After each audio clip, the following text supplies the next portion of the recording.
Ada 6 langkah utama yang menjadi standar bagi setiap penelitian. Yang pertama adalah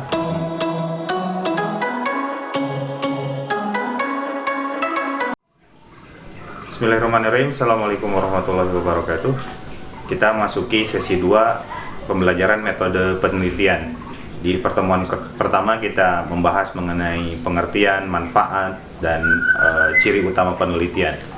Sekarang kita akan membahas langkah-langkah utama yang dilakukan atau yang ditempuh dalam sebuah proses penelitian. Ada 6 langkah utama yang menjadi standar bagi setiap penelitian. Yang pertama adalah mengidentifikasi masalah penelitian atau menemukan masalah penelitian. Yang kedua, merumuskan atau mengumpulkan sumber-sumber terkait yang akan menunjang ke penelitian tersebut. Yang ketiga, menspesifikkan masalah atau merumuskan masalah yang menjadi kajian utama dalam penelitian. Yang keempat, pengumpulan data. Yang kelima adalah proses analisis dan pemaknaan atau interpretasi data. Dan yang keenam adalah proses pelaporan atau evaluasi penelitian itu.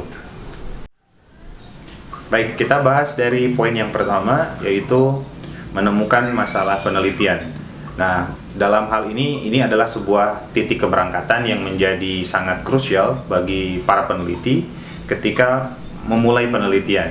Masalah yang seperti apa sih? Nah, dalam konteks ini, dalam konteks penelitian, yang dimaksud dengan masalah adalah bukan sesuatu hal yang negatif, tetapi lebih pada sesuatu hal yang menjadi ketertarikan atau menjadi minat peneliti ketika menemukan masalah ini.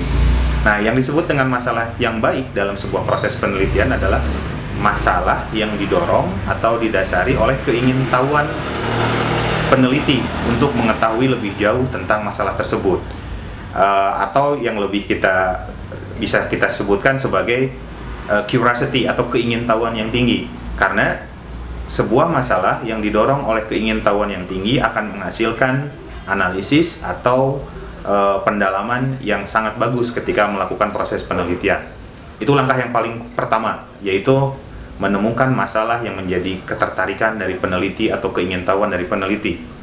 Masalah yang kedua atau langkah yang kedua dalam proses penelitian itu adalah mengumpulkan sumber-sumber terkait yang menunjang ke proses penelitian ini.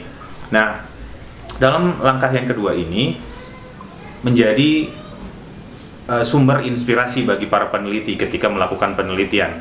Artinya, ketika menemukan sebuah masalah, dilanjutkan dengan mencari sumber-sumber yang berkaitan dengan masalah tersebut, sehingga bisa menambah wawasan, bisa menambah pengetahuan kepada peneliti untuk mengetahui lebih jauh tentang masalah yang akan dikaji. Sumber-sumber ini bisa berupa textbook atau buku sumber, buku bacaan, bisa berupa jurnal atau berupa penelitian-penelitian sebelumnya yang berkaitan dan menunjang terhadap penelitian yang akan dilakukan. Banyak para peneliti pemula yang salah dalam tahapan ini, menganggap bahwa proses pengumpulan sumber terkait itu adalah hanya proses sebagai formalitas. Padahal dalam tahapan ini adalah tahapan yang krusial karena memberikan asupan kepada peneliti untuk mengetahui jenis masalah yang muncul di sana, jenis kajian yang ada di sana, dan berbagai macam yang berkaitan dengan masalah yang akan diteliti. Nah, setelah proses membaca dan mengumpulkan sumber-sumber ini dan memahami secara konsep, secara teoritis ataupun secara teori-teori sebelumnya tentang masalah yang akan dikaji, barulah nanti kita akan bisa masuk ke tahapan yang ketiga, yaitu lebih menspesifikkan masalah yang akan kita kaji.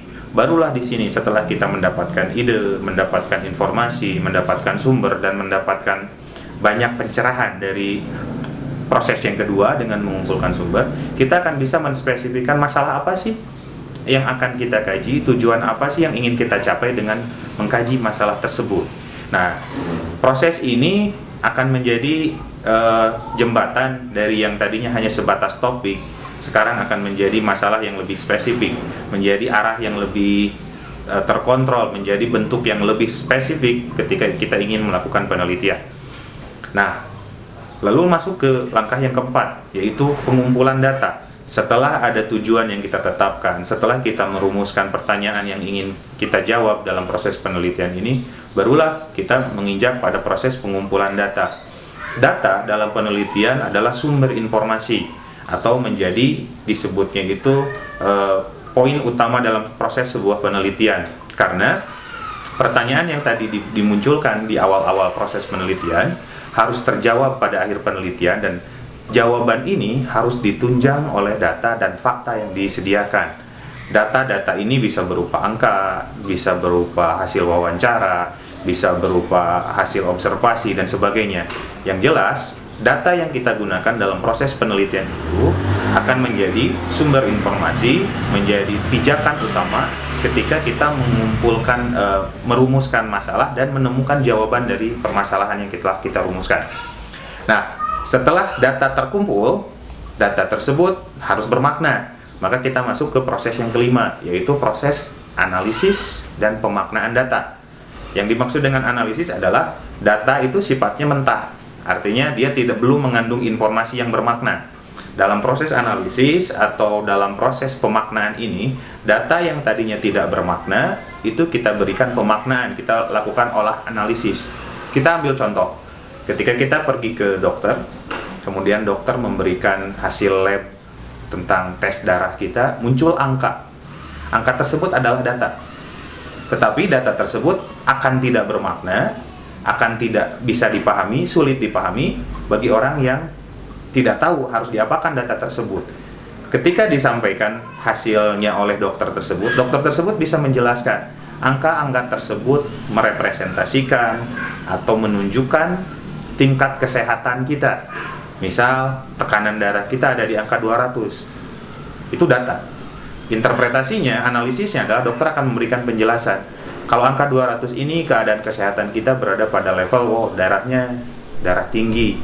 Ini yang boleh dimakan, ini yang harus dihindari, ini yang harus dilakukan supaya kembali pada keadaan normal. Nah, inilah proses analisis dan interpretasi data. Setelah data terkumpul, data dianalisis, dan data dipahami, barulah kita akan sampai pada tahap akhir penelitian, yaitu kita menemukan jawaban dari masalah yang kita ungkapkan di awal penelitian. Nah, jawaban itu akan lebih baik ketika jawaban tersebut dipublikasikan atau dibuat ke dalam bentuk report. Laporan inilah yang akan menjadi sumber informasi untuk banyak orang, menjadi sumber evaluasi oleh banyak orang bahwa hasil penelitian ini telah menghasilkan sesuatu yang untuk bisa digunakan dalam aplikasi kehidupan sehari-hari, atau bisa menambah pengetahuan, atau bisa merubah sebuah kebijakan, atau bisa digunakan untuk meningkatkan tata cara atau sebuah kebiasaan. Demikian sesi 2 ini. Terima kasih.